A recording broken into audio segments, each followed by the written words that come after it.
I think my Pokeball glitched or something. I'm out here trying to catch Pokemon for this Pokemon themed video, and it keeps shooting out title sequences. But anyways, that's not important right now. We gotta get on to this ranking. Alright, so we have a lot of games to get through today, so let's just jump right in. But see, Pokemon games are really weird on how they're released. They release 2 games at once that are pretty well the same game, and then sometime after they always release another one which is very similar, but is often the upgraded version of the first 2. Or sometimes they release 2 sequels which are also the same games from one another. So to avoid redundancy in this ranking, I've basically separated every entry into different groups of games based on the region and generation. And I'm also splitting up the remakes from the originals. So I'm gonna be ranking these 12 groups of Pokemon games since every game in the group is very similar. And at the start of each segment, I'm gonna flash up the games I'm talking about in the bottom corner so everything is clear. Okay, cool. And also, if you've been watching this ranking series of mine, you'll know that I rank a bunch of games from different series and still have a lot more games to come. So hit subscribe if you want to know when the next ranking is released, and as always, I reveal the next ranking at the end of this video. And while we rank all these Pokemon games, I'm determined to catch at least one Pokemon for this Pokemon video. So I'll be exploring this wild area here. So let's get on to this. Alright, so we're beginning this Pokemon adventure here with 12 sets of Pokemon games to rank. And the very game to start off this ranking is the same very game that started the whole series. Pokemon Red, Blue, and Yellow. Fun, simple, classic Pokemon adventures that started this gigantic franchise nowadays. And yes, while these adventures are still fun to play, they can be, well, incredibly broken and flawed. But let's start with the good in this segment. This game nails a majority of the elements that are needed to make a great Pokemon game. A variety of unique creatures to catch, awesome moments in the story, and a great region filled with interesting cities and towns. I love how non-linear this region is too. Literally after the 3rd gym, you can just tackle the next 3 gyms in any order. A huge chunk of the map is opened up, and you're free to choose how you traverse it. This kind of freedom isn't really seen nowadays in Pokemon, but it was awesome back then. But okay, it's last on the list for a reason. Firstly, it's just very simple. There are so many mechanics that are totally absent from the original that have been introduced after this one. Plus, everything was just a lot more clunky in this game, with the menus and how you play it. And yes, this game's broken. Like, really broken. I've literally never seen a game release with so many bugs and glitches in it. Is what I would have said if Cyberpunk 2077 hadn't released, but this is a close second. There are literally sites that you can go to online that detail every single glitch and broken mechanic. It's just hilarious. What other game has something like that? And all of this combined just makes it harder to play nowadays, and comparatively, making the other games better. But still, come on, who doesn't have a soft spot for the originals?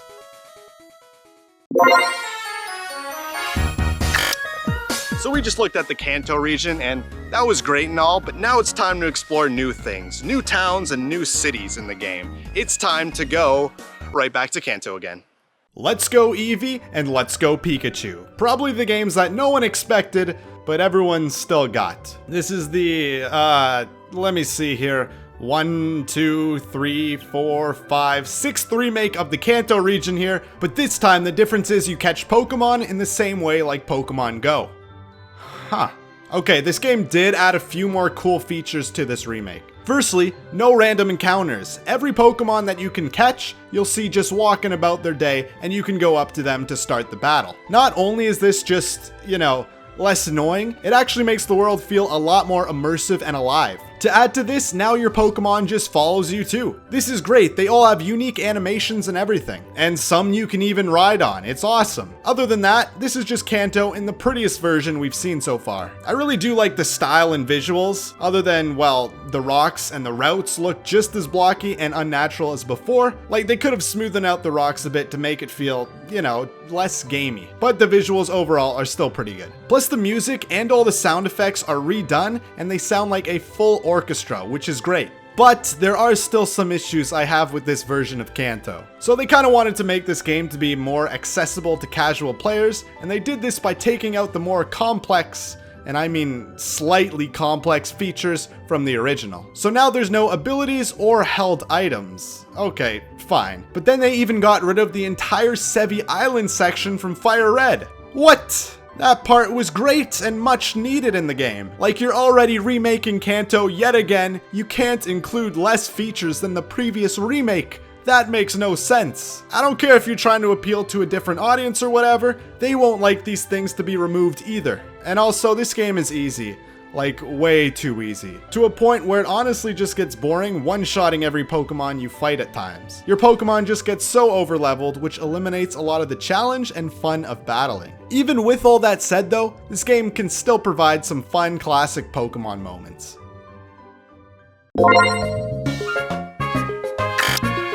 Alright, so finally moving away from Kanto this time, we have a game that's honestly surprisingly low on the list. It had a lot of potential and hype to live up to. This is because we're talking about Pokemon Sword and Shield. Oh man, what do we have here? What happened here is actually the better question. While the other two games this low kinda made sense to be down here, this game has no excuse for why it turned out the way it did. But before we get on to that, why don't I talk about the good first? For starters, the story revolves all around the gym challenge more so than ever before, and as such, the gym battles are some of the most epic and hype challenges yet. There's a crowd yelling, you see the gym leaders throughout the story, and everywhere the NPCs always talk about the challenge, making it feel like a really big deal when you finally get there. I also really like the visual design here, some of the most creative looking towns we've seen. And look how grand of a city this place is, it looks awesome. Plus, you know, throughout your adventure, there was some really fun battles and some great story moments sprinkled in here. But unfortunately, these moments don't come up nearly enough as they should, so I think we should start talking about the negatives for this game. And alright, I'm not even going to talk about the national dex just because it's been talked about to death at this point.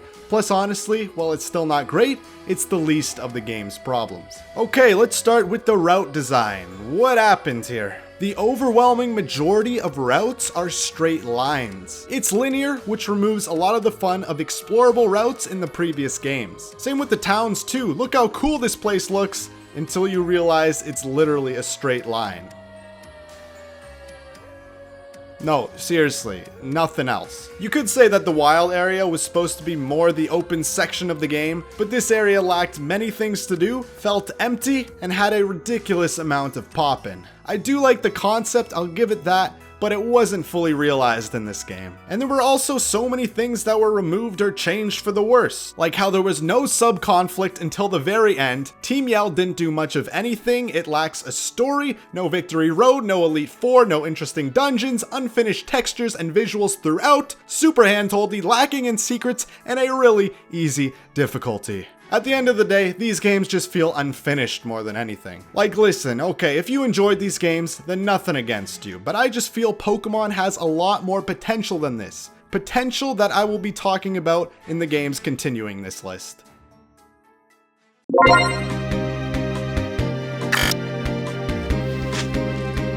Okay guys, here's my next shot at catching another wild Pokemon.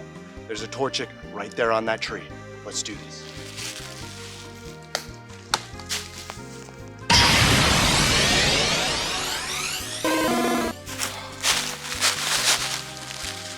Oh, what's this? The Pokeball's just shooting out Pokemon games now. Like, I'm trying to catch a Pokemon here, and it's giving me a copy of Pokemon X. Wait, we're doing a ranking. Pokemon X. Or the games better known as the first 3D ones. Or the first main series 3D ones, I guess. And as such, they really tried to show off how good things could look in 3D. The locations were epic, grand, and all looked very pretty, especially for the 3DS. Look at this mansion castle place over here. The inside has a ton of detail, and you can even run through the gardens and everything. And same with all the routes as well. I actually really like them in this game. It probably has the best designed routes out of the 3D Pokemon games, that is. I know that's not really saying much, but these places were home to a lot of cool areas and dungeons. And they just had a good amount of verticality to them, which was actually pretty great to see and explore. Also, while this was, I'm pretty sure, the smallest amount of new Pokemon added, this was easily one of the best. Seriously, the majority of the new Pokemon introduced all looked awesome and fit right into the series. Just look at Trevenant, he's sweet. Who would have thought they could take a tree, like seriously, a plain-ass, generic-ass tree, and turn it into this creepy Cyclops tree monster with a pretty great ability. But what really brings these games down though is not anything major really. Like, I'm trying to think here and there's nothing really bad about it, but I think it just comes down to how forgettable the entire experience was. Like seriously, what was even the story in this game? What was Team Flare on about again? And literally, who are the gym leaders? I actually forgot all of them. Okay, don't tell me you actually remember who this is or even what Pokemon she has. There was no big wow factor in the game other than it's 3D and it looks great. Plus they made the game very easy where I just swept the entire Elite Four in my first playthrough. Regardless of all that though, X and Y overall does provide a great Pokemon adventure.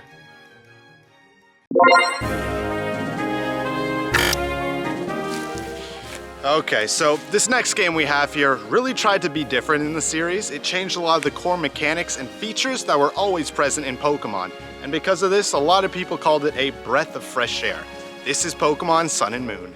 The games based in Pokemon Hawaii and the games that changed the entire structure of Pokemon. Well, a lot of it at least. No gym leaders, no interconnected region, and no HMs. The removal of the gym leaders was actually pretty refreshing in this game. I did like the island trials, but I don't think they should continue after. It was just like a nice one-time change-up. The region was kind of cool too, at least the layout of it. It's broken up into 4 different islands that you have to weave around. It's pretty cool. And then yes, they finally did it. They've gotten rid of HMs. My favorite change because now you don't always have to carry the obligatory water type for surf or a flying type for, well, fly. You can make whatever team you want. And they didn't just get rid of the roadblocks that HMs used to provide and replace them with something dumb like, I don't know, the evil team just randomly showing up everywhere. No, rather they let you use these cool rideable Pokemon to change up the gameplay and traverse the land. And I really like how they shook up the competitive scene here. There was a lot of really cool new abilities, new Z moves which were fun, a new terrain abilities, and I also liked the Alola Pokemon style concept. There was honestly a lot of new stuff here which I can appreciate. However, this game still has some issues or else it would be a lot higher. Firstly, once again,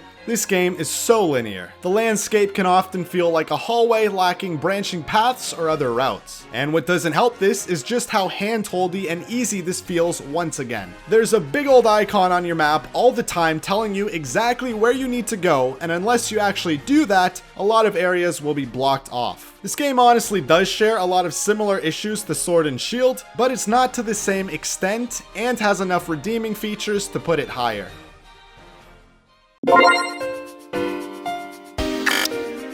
Okay, so now we're looking at some more Pokemon remakes here, and the one I'm going to talk about was a game that was highly anticipated and one I was waiting for so long. This is Pokemon Omega Ruby and Alpha Sapphire. Jeez, this is the third 3DS game in a row we're talking about here. I just realized that. Regardless though, I'd say that this remake was the very best Pokemon experience on the system. One thing I loved about the originals was the locations. There was so much variety and each of the areas felt very distinct in the game's different biomes. Needless to say, this was one of the reasons I was so happy that they remade this game. Just to see all the different areas in 3DS graphics. Also, while I'm not the biggest fan of these Mega Evolution things, it was really cool that they gave it to the Hoenn starters just to make your starter Pokemon feel a bit different, but still kind of the same since it is a remake. I mean, they should have done the same with the X and Y starters in that game instead of the Kanto ones, but hey, at least it's here. There wasn't too much all that new with these ones, other than obviously updating it to have the Gen 6 features. It really is just a great game because of how great the originals were. But as you can see, this game I have lower than the originals, so why is that? What are you trying to scam me here? Well, there's a few reasons. For one, there's no Battle Frontier. Seriously? This was such a great post-game thing to do. Plus, I would have loved to see all these crazy building designs in 3D, but for one reason or another, it's just not here. Like sure, they did have a new Delta episode as post-game content, but it's not nearly as replayable or unique. And another thing is just how easy they made the game compared to the original. Seriously, the original difficulty was fine, and now at certain times it can be boring mindlessly spamming your strongest move. This takes the previously fun and challenging fights like Wally and turns them into nothing more than minor inconveniences. Still though, these games are really great even with these blunders, and they are some great Pokemon games. So we still have 6 Pokemon games left, and already these are all fantastic experiences, making it really hard to choose between one another. Except for the #1 spot, which is the clear winner for me, but until we get there, we're talking about Gold and Silver. These games were the sequels to Red, Blue, and Yellow. And geez, did they ever improve upon the originals? They patched up all the glitches, added new and innovative day and night cycles, and in Crystal, they even have animations for all the Pokemon in battle for the first time in the series. Now this is innovation.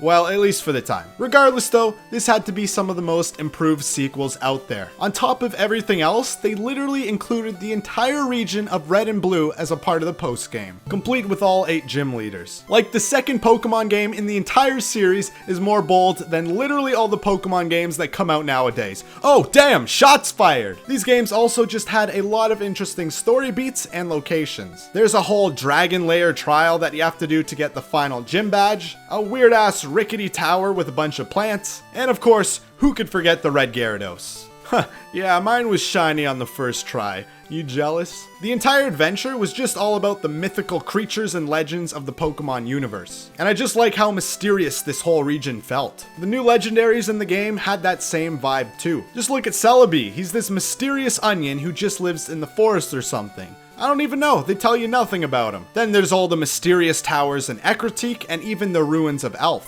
This place literally introduces a secret language of Pokemon in the form of Unknown. The Pokemon itself kinda sucked, but what other Pokemon has a different form for each letter of the entire alphabet? Gold, Silver, and Crystal were all great Pokemon games that really expanded the lore of the series already by the second installment. Not only did they do that, but they provided a fresh bunch of great gym leaders, an awesome rival that, well, rivals the original rival, and of course, created a lot of great story moments.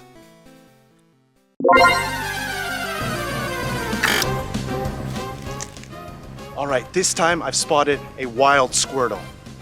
And okay, fingers crossed this time.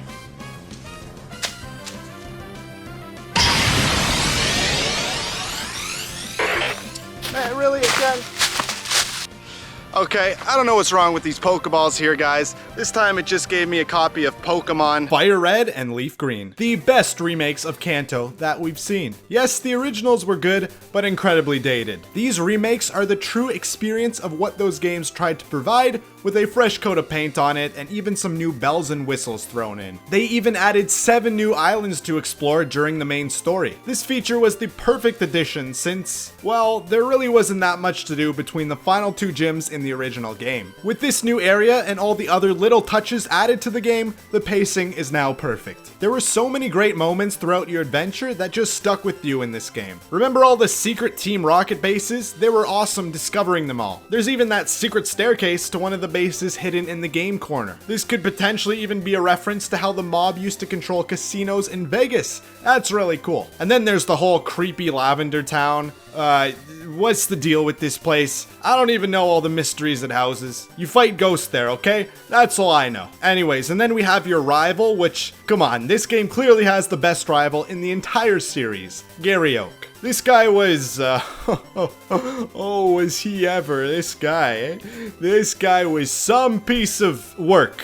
He was a piece of work, I'll say that. But in terms of creating an enjoyable opponent to defeat, this was perfect. He was always one step ahead of you in every situation and actually had challenging teams, which made it feel all the more rewarding when you defeated him for the last time. Listen, there's a reason why people still talk about the rival in this game when some of the other ones, no one even knows them anymore. Wait, this guy was your rival in a Pokemon game? Seriously? Who the hell is he? Do I even need to say that these games are classic Pokemon adventures? There are so many fun scenarios that you encounter during the game, and it's now even more accessible with all the improvements in this remake.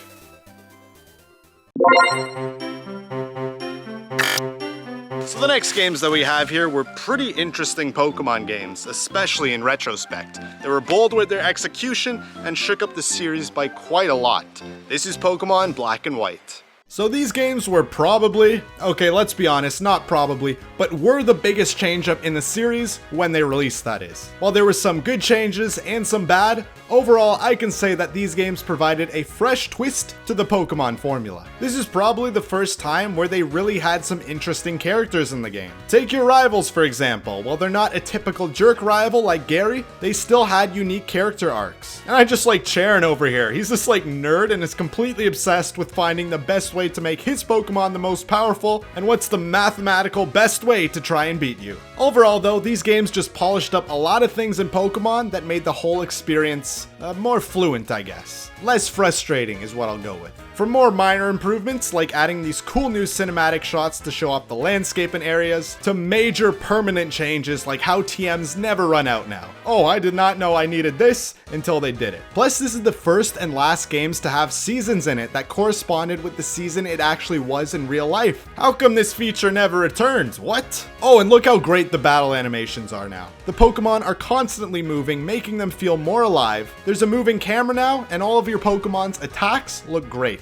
I didn't even think you could get the sprite battles looking this good. Overall, I would say that the sequels, Black 2 and White 2, are better than the originals. They just really remixed the region well, unlike we've seen in the other sequels. There's plenty of brand new locations, a plot that continues from the first, and many new great characters as well. Plus, unlike the original, you're not limited to just Unova Pokemon this time, which normally would be a great idea in general, but with this game in particular, the new Pokemon were, not my favorite, I'll go with.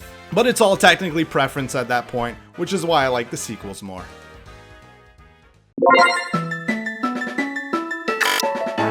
We just have 3 Pokemon games left here, and I don't even know how I'm gonna make these decisions this late in the ranking. But I guess I'll just have to decide. This next game is one I actually loved when growing up, Pokemon Ruby, Emerald, and Sapphire. Yes, the first Pokemon games on the Game Boy, and the ones where like a third of the region is water. In these games, you try and stop 2 evil teams this time that all have conflicting goals to turn the world entirely into water or turn it entirely to land. Alright, not the brightest villains in the world, but there's still plenty to love about this game. Like I said about the remakes of these games, the world and locations are awesome. Hoenn is one of the coolest regions out there and houses some of the best towns in all of Pokemon. You got Treehouseville, a town completely covered in volcanic ashes, and even Water Treehouseville. Like, wouldn't this place be so cool to live in? This is easily one of my favorite Pokemon areas. Plus, this city is completely optional too, making this area just feel even more secretive. And all of the level routes were actually really well designed. This route right here literally feels like you're adventuring into some unknown jungle. There's winding paths, hidden routes by using your bike, and even a weather building place that gets taken over by Team Aqua. All the routes combined with all the cities in this game just make for an amazing region to explore. And then there was just a lot of characters that really stuck with you in the game. First of all, you have a dad, right? I know. Crazy concept for Pokemon here, but he's actually a gym leader, which was satisfying to train up and overcome this challenge. But then there's this guy Steven, who's pretty badass and is the champion in Ruby and Sapphire. But you actually meet him in many points throughout the game, you battle with him to take out the evil teams, and this all just makes the final battle against him even more impactful. And he has a fully steel team with a steel Metagross over here, which is just epic. What a cool Pokemon. Seriously, one of my favorites. Emerald, I'd say, is clearly the better version here, adding in battle animations and most notably the Battle Frontier. Okay, I know I talked a lot about the locations already, but what a great area this was too. Literally a Pokemon Vegas. This game is one of the greats.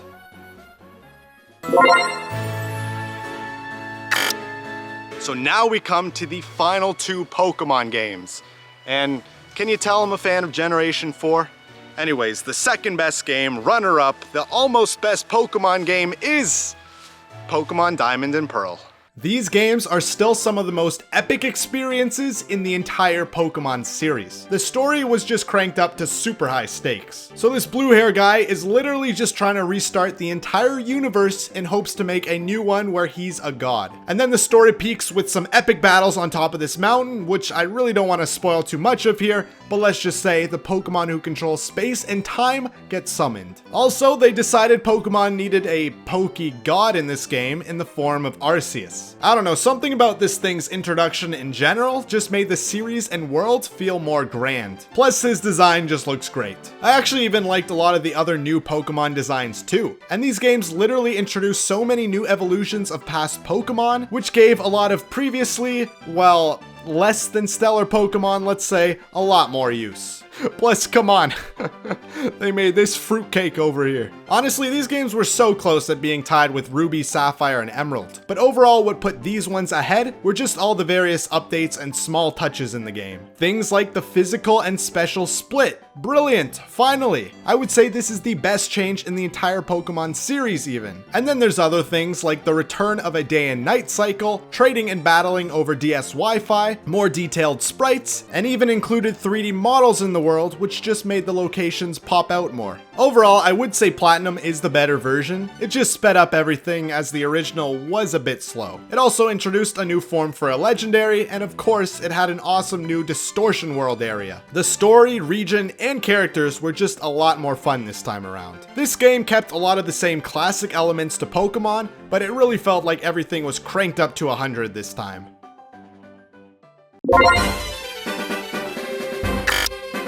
Pokemon Heart Gold and Soul Silver. What do you really want me to say here? These are remakes of two Pokemon games that were already fantastic. But these games just added all the modern features into these older Pokemon games, as well as polishing up every detail, giving you what is the perfect Pokemon game. It literally has it all. Pokemon that follow you. It has the most detailed sprites in Pokemon, interesting gym leaders, and they brought back both regions as well. But this time the Kanto region has even been added to and is more fleshed out as well. Yes, they even added more to a game that was already bursting with content. And of course, there's even a secret grand final battle against Red, who is your player from the first game. Jeez, no words even needed to be spoken here. All that was needed was the setup to show how epic this fight actually was. There was all the classic Team Rocket plot takedowns, complete with a bunch of new admins, and even Lance from the Elite Four is back and helping you along your journey, which is awesome to see him in this context as well. Honestly, I could just keep naming stuff I love about this game, but I seriously don't think that there's even an area of it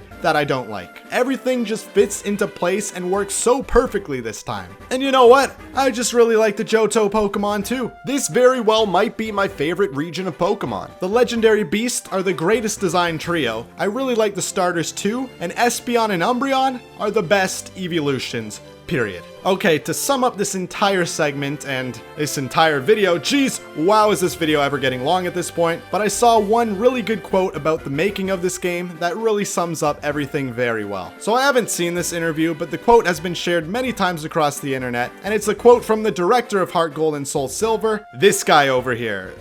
Geez. Shigeki Morimoto. Okay, there we go. And in the interview, he basically said that he wanted to make this game a lot more than just a remake. He wanted to add so many things to it that even some of his colleagues were saying to him if he was going too far or including too much in what they saw as simply a remake. And after playing these games, I can say that this quote wasn't just some BS to try and hype up the games or whatever. You can see how packed full of content these games actually are. And that kind of attitude, that mindset is exactly the kind of thing that creates not even just great Pokemon games, but creates any gaming masterpiece. And that kind of attitude in game development is something we need to see more of in the gaming industry. And honestly, something we especially need to see more of in the Pokemon series.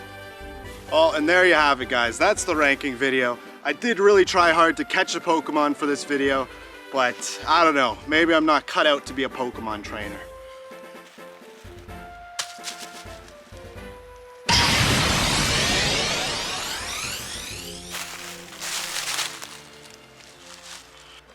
What? Now it's just shooting out random Nintendo consoles? What are you trying to say? You want me to rank the Nintendo consoles or something? You know what? Not a bad idea, actually.